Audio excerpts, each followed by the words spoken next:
Senador Wellington Dias, senador Ganamelli, eu pretendo tratar nessa minha fala de dois temas. Primeiro, uma pauta positiva, falar um pouco, já que digamos que o céu não é de brigadeiro nesse momento, devido ao próprio Congresso Nacional. A exemplo do que fez o senador Suplicy, eu quero, nesta sexta-feira, fazer um pequeno resumo do nosso trabalho durante esse ano. Senhor presidente, primeiro eu quero cumprimentar todos os jornalistas, produtores e funcionários aqui do Senado, dos meios de comunicação ou não. Meus cumprimentos aos meus amigos da TV Senado, do Alô Senado, da Rádio Senado, da Agência Senado e das próprias relações públicas. Da mesma forma, senhor presidente, eu gostaria de externar os meus cumprimentos também à assessoria de comunicação da liderança do Partido dos Trabalhadores, sob a coordenação de Vossa Excelência. Também aos demais jornalistas e veículos que cobrem as atividades aqui do Congresso Nacional. Eles que estão aqui no dia a dia sabem quem é quem na casa. Não adianta, como Vossa Excelência falou muito bem aqui, que um oportunista de plantão procure desfazer o trabalho acumulado de homens e mulheres que dão a sua vida por causas e não por coisas, como muitos fazem na sua vida e não só no parlamento. Não estou falando do parlamento. Senhor presidente, é graças ao trabalho desses profissionais que as ações do nosso mandato chegam a milhões de lares de brasileiros. Esses profissionais fazem parte dessa história, da nossa história. Me lembro, senhor presidente, que muitos que quando eu cheguei aqui, há 26 anos atrás, sempre fui reeleito e, para a felicidade minha, na maioria das vezes, com a votação mais expressiva do estado do Rio Grande do Sul, eles ainda meninos, hoje eles de cabelos brancos, e eu, naturalmente, com cabelos mais branco ainda. Senhor presidente, essa história que iniciou lá na luta sindical e depois continuou na Constituinte, como deputado federal, junto com Vossa Excelência. Lá nós avançamos, sim, na construção dos capítulos da cidadania, dos direitos sociais, dos direitos especificamente dos trabalhadores, lá na Carta Magna, ao contrário do que muitos disseram, e virou quase que verdade, que o PT não assinou a Constituição. Nós assinamos a Constituição, todos nós assinamos. Votamos contra inúmeros pontos, claro, queríamos avançar mais, mas reconhecemos o resultado e assinamos. Então, nós ajudamos a construir esse momento. Senhor presidente, assim nós fomos percorrendo caminhos difíceis ao longo das nossas vidas. Chegamos ao Senado Federal em 2003, fomos reeleitos em 2010, senhor presidente, com quase 4 milhões de votos de um universo de 6 milhões. Eu diria de cada 3 gaúchos, 2 votaram em nós. E muita gente não aceita bem isso.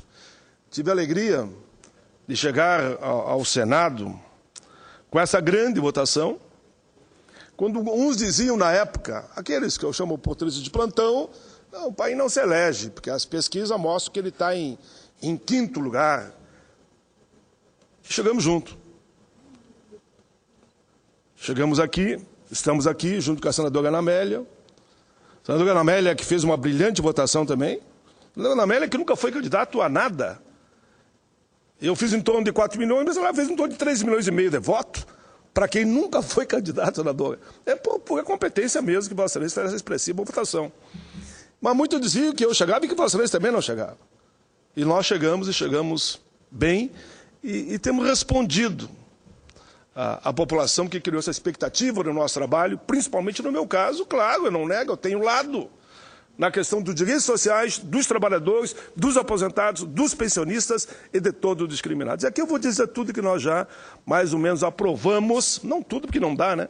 Nesse período aqui. E claro que eu sou de uma base, a base do presidente Lula e da base da presidente Dilma. Enfim, senhor presidente, a nossa história está escrito daqueles que acompanharam nos anais da casa. Alcançamos a aprovação, por exemplo, do Estatuto do Idoso. Beneficia cerca hoje de 30 milhões de pessoas. Me lembro até hoje, o presidente Lula me liga uma noite e diz: Paim, como é que está o Estatuto? Agora, presidente, há uma questão apenas que, mas não é polêmica. Esse artigo tu acha que dá para resolver e aprovamos? Eu digo: sim, presidente. Então, vou trabalhar para aprovar e vou sancionar, e assim aconteceu. Estava engavetado há 7 anos o Estatuto do Idoso. Hoje é lei federal, que beneficia em torno de 30 milhões de brasileiros. Senhor presidente, tivemos um outro debate longo aqui sobre o Estatuto da Igualdade Racial. Nossa, dizia que ia dividir o país, também de nossa autoria. Me lembro mais uma vez do presidente Lula, disse: olha, pai, há inclusive um setor do segmento que tu atua, que disse que o Estatuto não é bem o que eles queriam. Mas o que você acha, pai? Digo: presidente, claro que não é o ideal que nós gostaríamos. Todos nós queremos mais, né? É natural. Como o presidente gostaria de ter feito mais, a presidente Dilma quer fazer mais ainda. Mas diz o presidente: pai, então dá para sancionar. Sancionamos. E só aprovamos porque houve apoio aqui da Casa Civil. Se a Casa Civil, o Ministério da Educação, não tivesse trabalhado, Vossa Excelência sabe, não teria sido aprovado. E hoje o Estatuto da Igualdade Racial, eu poderia dizer que beneficia 90 milhões de brasileiros.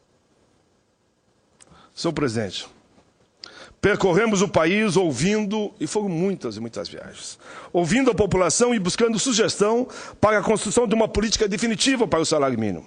Falo aqui da reposição da inflação, mas o PIB, que hoje é uma realidade, é lei. Eu fui o relator da construção dessa proposta. Viajamos todo o país, inclusive fomos ao seu estado, e Vossa Excelência nos recebeu lá. E era uma composição ampla, inclusive a senadora Luiza Helena, na época, junto. Depois o nosso trabalho, junto com as centrais sindicais, numa negociação com o presidente Lula, foi consagrada. E hoje todos reconhecem, pode ver que ninguém mais questiona a política de salário mínimo, que sobe todo ano a inflação, mas o PIB. E que, se conforme for aquilo que combinamos na época com o presidente Lula, em 2023 nós vamos estar com o salário mínimo se aproximando dos $1.000. E 2023 está ali, $1.000, não são R$1.000. Isso. Eles podem questionar, querer apagar a história, mas isso é coisa nossa. Senhor presidente, eles questionam tudo. Mas eu pergunto, nós temos mais de 1.000 projetos apresentados no Congresso Nacional. Claro, são 26 anos. Eu não vou querer que quem entrou aqui ontem tenha 1.000 projetos. Mas são 1.000 projetos. Projetos. Não projeto de resolução, não apenas sugestões, mais de 1.000 projetos apresentamos no Congresso Nacional. Senhor presidente, trabalho esse que foi construído pedra a pedra, tijolo por tijolo, sempre ouvindo os setores mais amplos da sociedade. Claro, porque eu tenho lado na história, eu tenho lado, sempre ouvindo os trabalhadores, as suas entidades, ouvindo os que são discriminados, mas nunca deixei de ouvir também os empresários, senhor presidente. Trabalhamos muito, incansavelmente, como estamos aqui agora, na aprovação de textos, nem todos de minha autoria. Por exemplo, a PEC da Juventude, não é de minha autoria, mas a Juventude veio ao Senado Federal e pediu: Paim, nós queremos que você já seja o pai da PEC da Juventude. E aqui nós articulamos com os senadores e a PEC da Juventude hoje é uma realidade. E eu agradeço o carinho da juventude brasileira em relação a esse trabalho que aqui fazemos. O aviso prévio proporcional, que agora vai ser estendido, inclusive, àqueles que foram demitidos antes da lei. Quem é que foi que trabalhou aqui dia e noite para a aprovação do projeto que daria, inclusive, a remuneração do direito a um salário mínimo por ano? Quando assim o setor mais conservador percebeu, concordou porque o nosso projeto ia ser aprovado, inclusive com uma visão do próprio Supremo Tribunal Federal, que já havia anunciado um outro projeto que garantiu, então, uma redação maior, mas é um avanço. E eles sabem que nós somos a alavanca para assegurar o aviso prévio proporcional que hoje tem os trabalhadores. Os trabalhadores sabem, está escrito, está na história. Se não fosse essa negociação, o nosso projeto, que daria muito mais, seria lei, e por isso a gente contribuiu, porque a vida é assim. Naquela linha que eu falava desde o início, você busca o máximo e negocia aquilo que for possível dentro da correlação de força. A própria lei dos taxistas não é de minha autoria. Mas trabalhamos tanto aqui, que muitos mandavam e-mail para o meu gabinete achando que era de minha autoria. Não era de minha autoria. E tem que ser dito, como é que eu vou dizer que não é? Quem foi o principal articulador dessa lei foi o atual presidente do Congresso Nacional. Mas trabalhei tanto que mandavam para mim como se eu tivesse sido o autor. Não fui o autor, mas trabalhei sim, taxista do Brasil. E vocês sabem, eu agradeço pelas homenagens que tenho recebido e cartas do meu gabinete, a todos eu respondo. Não, o autor não sou eu, mas fiz o meu trabalho para que a lei fosse aprovada. Apelo curiosidades, senhor presidente. Combinei com o presidente Lula para os carteiros, aprovei um projeto, e o Lula me disse, a redação que está aí não dá, mas vamos fazer uma outra forma, e eu garanto os meios 30%, e hoje os carteiros ganham os 30%. Os projetos surgiram daqui. Ele mandou, na época, o ministro das Comunicações ao meu gabinete, pediu que ele fosse, ele foi ao meu gabinete, e lá negociamos, e os carteiros têm os 30%. Agora, os 30% para os vigilantes. Uma luta histórica aqui, meu amigo Chico Vigilante, deputado distrital. Você foi o número 1 para mim nesse processo. Apresentei projeto, fui relator. Diziam que não ia sair hoje, e que a presidenta Dilma não ia, e Vossa Excelência ajudou na articulação, que ela não ia sancionar, ela sancionou, porque o setor empregador não queria o 30% para os vigilantes de todo o Brasil, onde nos encontram, e vão fazer um ato em Porto Alegre, e se Vossa Excelência puder, eu até gostaria que Vossa Excelência presente, vai ser um ato a nível nacional, de homenagem, e quero dizer, àqueles que mais trabalharam nesse tema. Eu sei que o deputado Marco Maia também será, o ex-presidente da Câmara será convidado, e me convidaram também pelo trabalho que fizemos e apresentando. Senhor presidente, eu podia falar aqui do Alô Senado, por isso que eu elogiei tanto a casa. Quem está aqui dentro, senhor presidente, me permita que eu diga isso, acompanha o trabalho de cada um de nós. Quem está aqui sabe quem é quem, mas quem está lá fora, que só sabe fazer crítica, só cutuca, só fala mal. Eu queria só dizer para eles que só falam mal desse ou aquele parlamentar, olhe um pouco para si, e se é honesto essa fala permanente de quem trabalha. Conforme o levantamento do Alô Senado, senhor presidente, Serviço de Secretaria de Pesquisa e Opinião,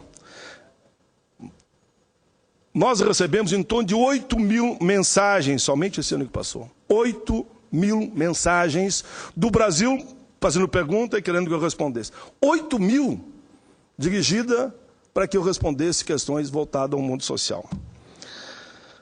Senhor presidente, o nosso gabinete recebeu diretamente para respostas 3.200 ligações. Foram mais de 2.000 convites para que eu fizesse palestra nos estados, mais de 2.000 convites. Aqui e muitos no exterior. Claro que eu dou prioridade internamente e não fui ao exterior. Não fui porque dei prioridade aqui, mas não acho nada errado aqueles parlamentares que conseguem, além de responder aqui, e também ao exterior. Senhor presidente, conforme a publicação do relatório Presidência do Senado, que está em cima das mesas, para aqueles que dizem que a gente trabalha pouco, né? Está aqui em cima das mesas, a Presidência do Senado, está aqui, esse livro grosso que está aqui na nossa frente, aqui, está aí no lado do seu lado, também aqui na esquerda, diz que em matéria de pronunciamentos, esse parlamentar foi o parlamentar que mais fez pronunciamento. Como é que eles dizem que a gente não trabalha? Só estou falando isso para dar um exemplo. Foi o parlamentar, está escrito, que mais fez pronunciamentos durante todo o ano de 2012, e 90% defendendo as causas sociais em defesa do discriminado, dos assalariados, dos trabalhadores, dos aposentados, dos pensionistas, da juventude, das mulheres, enfim, do nosso povo e da nossa gente. Senhor presidente, quando dizem que nós apresentamos 18 projetos. Mas quem já tem 1000 projetos? Esse ano foram mais 18. Quer que eu apresente o que? 1000 por ano? A CDH, a qual fui presidente, senhor presidente, realizou 146 audiências públicas. Isso dá aproximadamente, cada 2 dias, uma. Sobre 99% sobre a minha presidência.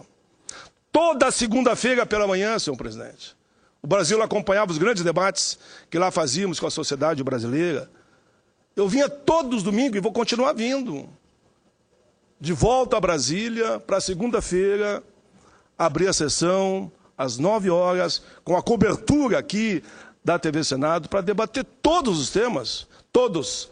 Não teve um setor da sociedade que tenha pedido a mim que eu não abra espaço. Seja empresário, seja trabalhador, seja evangélico, seja católico, seja comunidade gay, todos eu abri espaço, porque isso é o Congresso Nacional, isso é a democracia. Senhor presidente, nesse período no parlamento, permita que eu diga isso.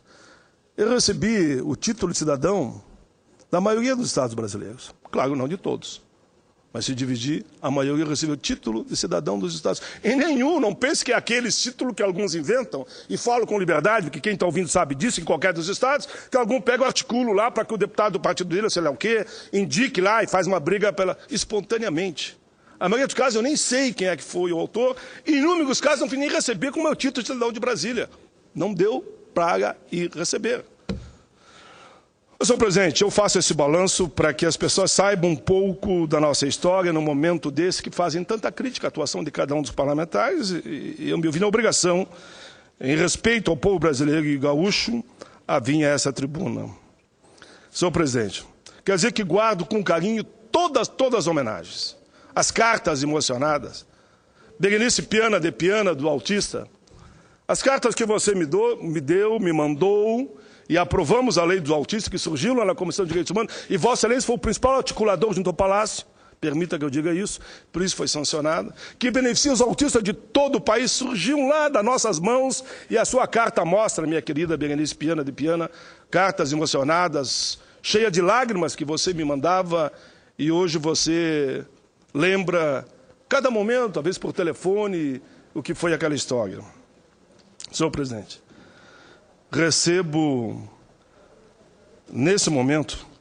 falo nesse momento, do Prêmio Dignidade no Trabalho, oferecido pela Frente Parlamentar, foi um dos últimos que eu recebi, pelo desenvolvimento e valorização do trabalho, que foi me ofertado no Dia dos Metalúrgicos. Quero também destacar um dos últimos, a homenagem da Coordenação Federativa dos Trabalhadores do Paraná e do Fórum Sindical dos Trabalhadores no Seminário Sindicalismo Livre e Forte, em Curitiba, as homenagens que lá recebi. Quero aqui homenagear o DIAP. São presidente, claro, pela idade, em 26 anos. O DIAP foi criado há 19 anos. Segundo o DIAP, eu sou o único parlamentar que recebeu todos os prêmios do DIAP. Não é que outros não receberam, mas não receberam porque saíram para ser governador, saíram para ser até presidente da República, saíram para ser secretário de Estado naquele período, não estavam aqui. Mas como eu entrei na Constituinte e estou aqui até hoje, eu recebi todos os prêmios que o DIAP acabou. Sou um dos poucos, ou talvez o único, um ou outro, que recebeu, não teve um ano que eu não recebi o prêmio de parlamentar de destaque do DIAP. Claro, não sou eu, né? Foi os 100 cabeças do Congresso. Quero agradecer, senhor presidente, porque o pai fala muito do trabalhador aposentado, pensionista, discriminado, negro, índio, papapá, cigano. Tenho um trabalho bom com ciganos também, eu não gosto, mas eu tenho, e tenho o maior carinho pelos ciganos. Que eu recebi um prêmio Personalidade da Avicultura Gaúcha, Mérito Político Nacional, publicado na revista da Associação Gaúcha de Avicultura, ASGAV. Aqui foi até interessante, me permite, senhor presidente. Então eu vou receber o prêmio lá no interior do Rio Grande. Prêmio do empresariado, mas um prêmio nacional. Quando eu vou receber o prêmio, eu, passando, parei numa pequena cidade e fiz um pronunciamento a convite do Partido dos Trabalhadores. O comentário no Estado não é que eu recebi um prêmio nacional no campo social da avicultura gaúcha, é porque eu parei para fazer um pronunciamento numa atividade do PT. Absurdo, absurdo. É essas coisas que a gente fica indignado, porque eu acho que é falta de... Eu não quero aqui usar termos pesados, mas não é uma injustiça. Que não fazem só comigo, fazem com outros também. O grande tema foi por que eu parei no caminho. Tinha para chegar lá, tinha que passar ali. E eu fiz esse pronunciamento. Mas, senhor presidente, eu estou indo para o final. Mas vou fazer para dar uma parte. Quero aqui agradecer também ao Congresso em Foco, senhor presidente. Prêmio Congresso em Foco. Escolha de jornalistas de todo o Brasil e internautas. Me deram o prêmio número 1. O parlamentar que mais defende os trabalhadores e a previdência social e também da defesa do consumidor. Nos colocam sempre entre os 5 senadores que mais atuam aqui no parlamento. É que alguém pode dizer, mas ele está falando... Não, se eu não falo, eles não dão uma linha, não dizem nada, eu tenho que falar do que eu falo. Então, e o único lugar para que o Brasil me ouça é a tribuna do Senado, eu não tenho outra coisa. Porque senão é só cutucada, só crítica. Toda vez que vem uma ligação para mim, eu digo, bom, agora eles vão querer saber por que tal dia eu respirei mais forte na tribuna. Se eu estou com problema de câncer, não estou, viu? Não estou com problema nenhum de câncer. Então, a tribuna, o parlamento, a tribuna é nosso instrumento. Se eu não falar aqui o que eu estou fazendo, bom, só fica a versão daquele que sabe criticar e nunca fizeram nada ao longo da sua vida. Ficamos sempre entre os 5 senadores que mais atuaram. Obrigado a todos os jornalistas do Brasil que votaram. Obrigado, internautas. Lembro que no ano de 2011, por exemplo, estivemos no Congresso em Foco, fomos o 4º colocado na categoria Melhor Senador, eleito parlamentar que mais defende a saúde, inclusive lá, esse ano foi Consumidor e Previdência e Trabalhadores, além de ser premiado em 2011 também na categoria Democracia e Cidadania. Senhor presidente, quando eu comento esse reconhecimento e falo aqui, é porque isso nos dá mais energia, mais determinação na luta permanente em defesa daqueles que mais precisam, dos mais pobres e dos discriminados. Senhor presidente, temos muitos desafios para 2013. O ano que se inicia traz uma série de perspectivas para o bom debate, para o bom combate, e não vão nos intimidar, não vão conseguir, não vão nos intimidar. Nós faremos boas discussões, sejam elas no plenário ou nos plenários das comissões, ou em audiências públicas. Temos inúmeros projetos. Estão na pauta de votação, inclusive aqui já do plenário. Como, por exemplo, um dos projetos que estamos fazendo um belo debate, com todos os motoristas do Brasil, é o Estatuto dos Motoristas. É um projeto que vai dar uma qualificada, eu diria, para esse setor tão importante que toca o Brasil, que transporta o Brasil, que é o Estatuto do Motorista. Quero aqui cumprimentar também a ministra Maria do Rosário. Sou autor, além do Estatuto do Motorista, do Estatuto da Pessoa com Deficiência, que Vossa Excelência me ajudou muito. Todas as vezes, sua esposa, inclusive, que trabalha muito nessa área, esteve conosco, dialogou conosco, aprovamos aqui no Senado, está na Câmara. Agora, a ministra Maria do Rosário fez uma comissão para ajustar com outros setores da sociedade, creio eu, que esse ano nós vamos aprovar também o Estatuto, definitivamente, das pessoas com deficiência. E por que isso? Porque isso beneficia, esse Estatuto, também exemplo dos outros, em torno de 30 milhões de pessoas. Vossa Excelência é um estudioso desse tema e sabe disso. E pelo que percebi da vontade da presidenta e da própria ministra, nós aprovaremos o Estatuto da Pessoa com Deficiência ainda esse ano. Claro, senhor presidente, que eu tenho bandeiras que eu vou brigar sempre, que é o fim do voto secreto. Fim do voto secreto, eu vou continuar brigando. Eu não admito um voto secreto, para não dar essa confusão que deu recentemente agora. Quem votou como? Teve estatística que mostra que 31 votaram no candidato que era contra a chapa oficial. E só 18 assumiram que votaram na chapa oficial. O PT não votou na chapa oficial, e foram 12 votos. Então, com nossos 12 votos, estão ali. Então, nós não ficamos naquele que diz que é, mas não é, mas não é. Se o voto fosse aberto, cada um tem o direito de votar e explicar por que votou. Fizemos um grande debate na bancada, sob a sua coordenação, e foi uma questão fechada. É isso. E você foi à tribuna e disse, a bancada do PT, todos os votos vão votar. E nós assumimos o nosso voto. Eu acho que alguém vai dizer que vai votar e pode dizer, vai votar diferente. Isso aqui é uma burrice até, porque Seria só um desgaste necessário. Mas nós não entramos naquela faixa dos oportunistas que vota de uma forma e diz outra. Não é o nosso feitio. Nós assumimos o que fizemos. Então, o fim do voto secreto é fundamental, senhor presidente, no Congresso Nacional. Temos o debate também da redução da jornada de trabalho, que eu sou o autor do projeto, junto com o senador Inácio Arruda, lá na Câmara ainda. E que haveremos de votar, espero eu, no momento adequado, a regulamentação do direito de greve. Apresentei o projeto há 20 anos. Enfim, senhor presidente, pode ter certeza, aquele que está nos ouvindo, nós vamos continuar defendendo, sim, os reajustes reais para as aposentadorias e pensões. Construímos uma política para o salário mínimo. Por que não podemos construir para os aposentados? Acredito que podemos construir. Bem como redobrar o nosso empenho, eu falava hoje com Vossa Excelência ainda, de buscar uma saída para esse, como até o Garibaldi disse, esse maldito fator previdenciário. Projeto que já aprovei aqui no Senado, com o apoio de toda a bancada do PT. Que algo, não, mas no fator previdenciário tu votou contra a bancada. Bobagem. Vê como falam bobagem? Não votei, não. Pelo contrário, a bancada toda me acompanhou. Não teve um voto contra o fim do fator previdenciário.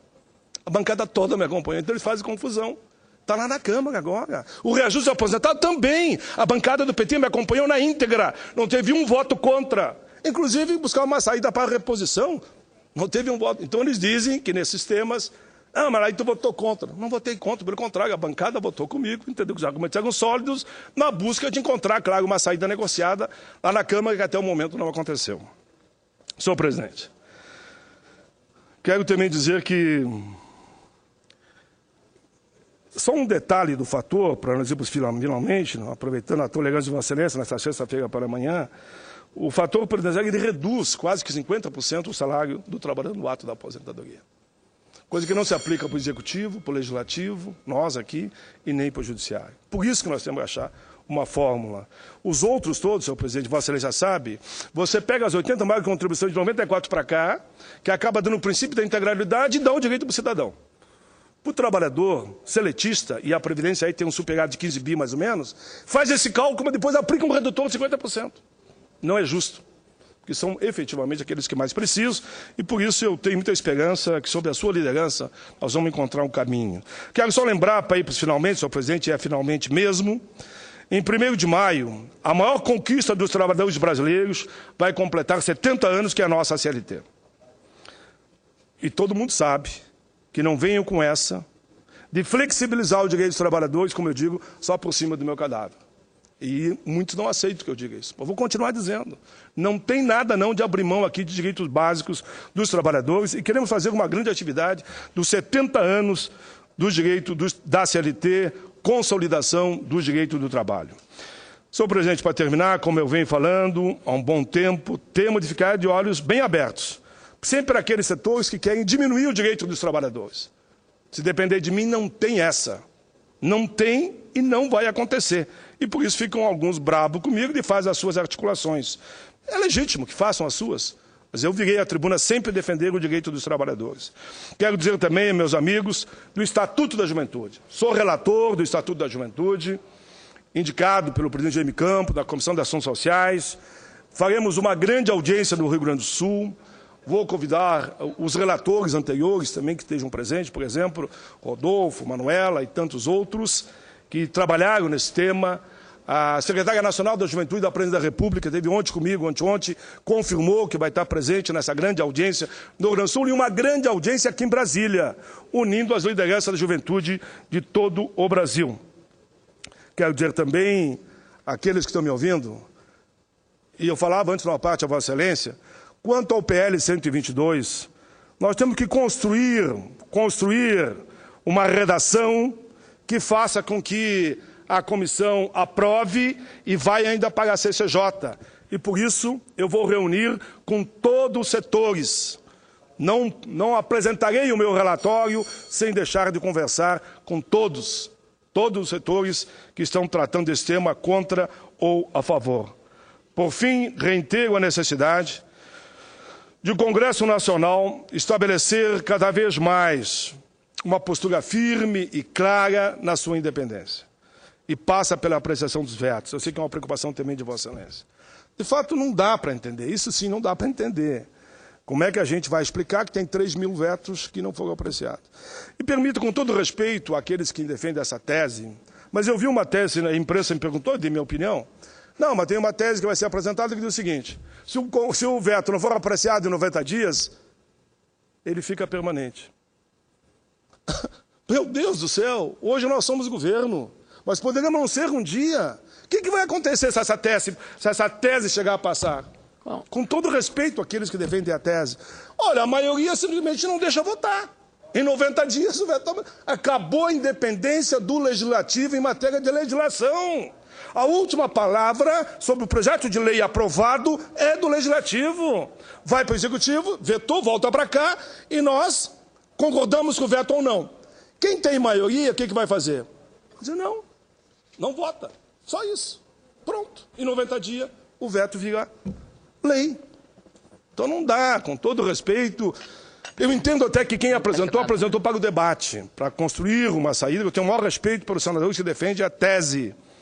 Mas essa aí não dá. Sinceramente, eu sou da base do governo hoje, mas posso não ser no futuro. Porque a democracia é isso. Como é que eu vou concordar que acabou? Daí não tem mais nada. Vota o que quiser, vetou lá, vetou e morreu. Porque quem tem maioria, se não dá coro, não vota, passou 90 dias e morreu. Então, essa, sinceramente, eu tinha que comentar que não dá. Enfim, desse modo, entendo eu que cada um tem que cumprir o seu papel. O executivo, o legislativo, o judiciário, fortalecer a democracia, enraizar os princípios cada vez mais fortes da cidadania, com direitos e oportunidades iguais para todos. Senhor presidente, era isso, mas eu gostaria de receber uma parte da minha amiga e senadora Ana Amélia. Senador Paim, eu entendo perfeitamente o seu desabafo. Na verdade, esse pronunciamento é um pouco um desabafo. E, diferentemente do meu caso, que estou estreando aqui na atividade política, Vossa Excelência foi um deputado combativo na defesa dos interesses dos trabalhadores, dos aposentados, dos pensionistas. Um grande foco na área social. E aqui no Senado não tem sido diferente, tem ampliado ainda. E como jornalista acompanhei isso e tive a honra de ter sido citada por Vossa Excelência, dizendo que fui a jornalista que mais cobertura deu à sua atividade. Então, me permita, não é a parte a Vossa Excelência. Vossa Excelência, como jornalista, muitas vezes me dizia: Paim, há um questionamento sobre isso, qual é a tua posição? Vossa Excelência botava a opinião de quem questionou e, em seguida, botava a opinião desse parlamentar. Eu dou esse testemunho aqui da tribuna do Senado. Vossa Excelência foi um dos jornalistas mais coerentes que eu conheci. Eu acho que nós temos que ter, na comunicação, a responsabilidade com os nossos atos. Eu queria fazer apenas 2 registros e entender, porque eu também sofro. E acho que a política é perversa, senador Paulo Paim. Ela é perversa porque mistura tudo num balaio só e não separa o joio do trigo. Mas, de qualquer modo, tem 2 aspectos que Vossa Excelência abordou aí, e um que não abordou, mas falou indiretamente. O primeiro, sobre a eleição do Senado.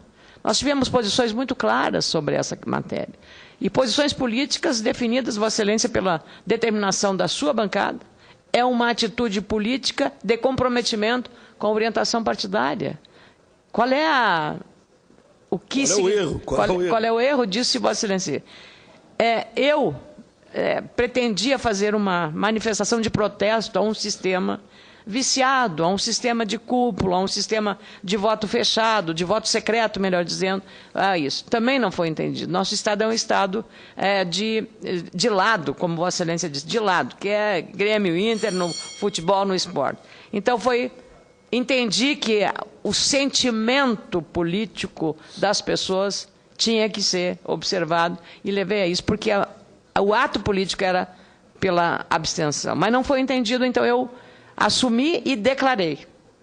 E aí eu quero falar sobre a iniciativa que Vossa Excelência teve nesta casa, apresentando uma PEC para que todas as votações sejam votos abertos. Não haja mais voto secreto. E aí esse jogo seria absolutamente limpo. Porque assim como Vossa Excelência declarou o seu voto, que lhe custando um grande custo político, a mim também, pela ideia de abstenção, também tive... Pela confusão que ficou. Pela confusão criada, de qualquer... Também Se pago... o voto tivesse lá no painel, não tem problema nenhum. Exatamente. Mas, Vossa Excelência e eu declaramos como votamos. E aí levantou a suspeita. Então, o voto aberto, quero dizer, a PEC é de sua iniciativa, a primeira, botando todas as votações, inclusive para vetos, que essa eu acho que nós podíamos até examinar, mas todas elas voto aberto. Não teríamos mais nenhum dilema, a sociedade teria um entendimento sobre isso. Era exatamente sobre isso, um protesto a esse sistema de votação. E queria também me associar a Vossa Excelência nessa questão do fator previdenciário.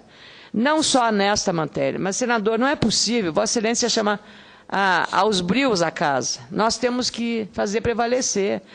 Quando há uma negociação, e o senador Wellington Dias, hoje um combativo parlamentar, líder da bancada do seu partido, nós fizemos uma ampla negociação com a base que dá apoio ao governo, com a oposição para chegar ao fim do fator previdenciário. E aí ele é vetado. Então, a casa tem que fazer valer a decisão que tomou. Ela só resgata a credibilidade nessa hora. Da mesma forma, foi negociado aqui com todas as lideranças a questão da Defensoria Pública. Vossa Excelência já abordou, também abordei, fomos procurados. Tem que derrubar um veto desses, foi um entendimento. Se não tivesse havido entendimento, tudo bem, a matéria nem teria sido problema. Fruto de um entendimento, temos que fazer valer a vontade do Congresso Nacional, que é a vontade da maioria. Então, eu queria cumprimentá-lo e entendo perfeitamente porque a política é perversa e nós temos que enfrentar esse desafio. Eu não estou reclamando, pelo contrário, me é muito prazeroso o exercício do mandato, mas nem sempre é compreendido na medida exata do que nós estamos fazendo aqui para cumprir exatamente com rigor aqueles compromissos que assumimos junto aos nossos eleitores. Cumprimento, senador Paulo Paim. Muito obrigado pela parte, senadora Ana Amélia. Vossa Excelência sabe que essa solidariedade entre nós, eu digo os três senadores do Gaúcho, é muito grande. Eu disse uma oportunidade, repito agora, qualquer pessoa que disser, em qualquer lugar, que um senador gaúcho falou de forma, digamos, deselegante até, em relação ao outro, essa pessoa está mentindo. Porque eu tenho certeza da posição de Vossa Excelência, como tenho da minha, como tenho da senadora Pedro Simão. Obrigado, senador. Senador Paulo Paim, me permita só também, aqui, nesse instante, na presidência dos trabalhos, mas também como companheiro de bancada de Vossa Excelência.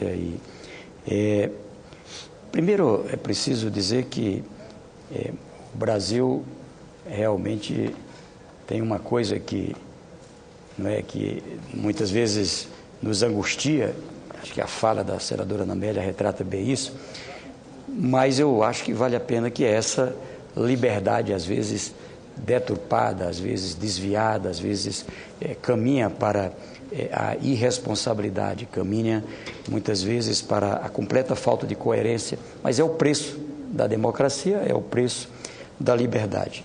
Eu acho que qualquer brasileiro, de qualquer lugar, reconhece e sabe a importância do trabalho de Vossa Excelência.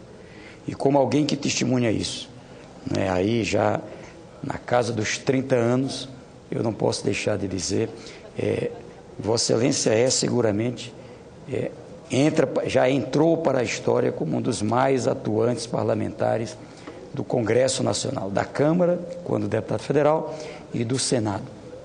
Tenho certeza, é hoje orgulho para a ampla maioria do povo gaúcho e do povo brasileiro. Não posso deixar de dizer, especialmente da classe trabalhadora e dos aposentados. Obrigado, presidente. E dos aposentados. Então, eu não poderia deixar de dizer isso. Vossa Excelência é um orgulho também do nosso partido. Dizer que assumo aqui a responsabilidade como líder de fazer o seguinte esclarecimento.